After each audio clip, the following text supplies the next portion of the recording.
Add one more. Very good. For Okmulgee Add one Elementary School teacher Gina Ballard, these aren't just students. They're her children. You care about them, all the time. You care about them when they're not here. You think about them on the weekend. And she thought about them when the Moore tornado hit. It's scary to think about, how am I going to protect 22 children? It's why she wants a storm shelter in her school. And why Sheldon Starr wants a shelter in her Okmulgee home. It would be nice to think that we had a safe place. FEMA will pay for their storm shelters, but there's a catch.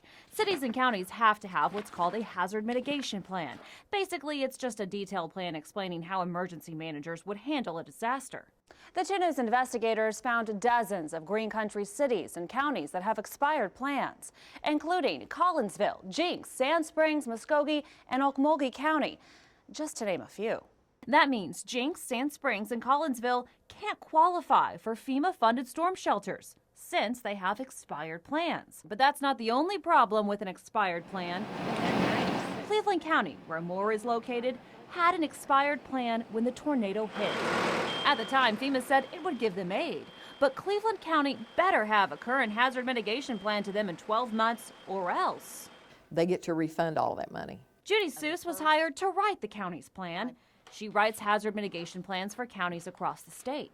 The 2 News investigators looked into FEMA's requirements. We found without a plan, FEMA will only pay for debris removal, not repairs to buildings or streets.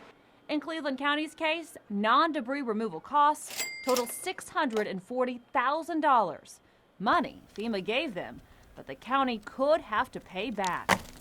So if a tornado hits a city or county in Green Country that has an expired plan, it could be in the same position. Experts cite several reasons why plans expire. One is time. Tim Creighton with Okmulgee County Emergency Management has been working on their plan for a year now. It expired in 2012. It is time consuming. There's just nothing we can do about that. Since it takes so much time, cities and counties often hire someone like Judy to write the plan. Here's the problem. That costs money. The county's expense is usually around $25,000. And then there's the FEMA guidelines, which Judy says are constantly changing. This happens a lot. It's not anything new, but it does complicate the process. The 2 News investigators contacted FEMA. It denied our request for an on-camera interview, but did send us an email saying it changes requirements to reduce risk. The 2 News investigators took Judy and Tim's concerns to Oklahoma Congressman Tom Cole's office. His staff expressed concerns about having to potentially pay back funds after a disaster. His office is now looking into the matter. Okay, now let me give you a situation. As for Gina, she's just working to protect her little ones and hopes a shelter arrives soon. Marla Carter, 2 News works for you.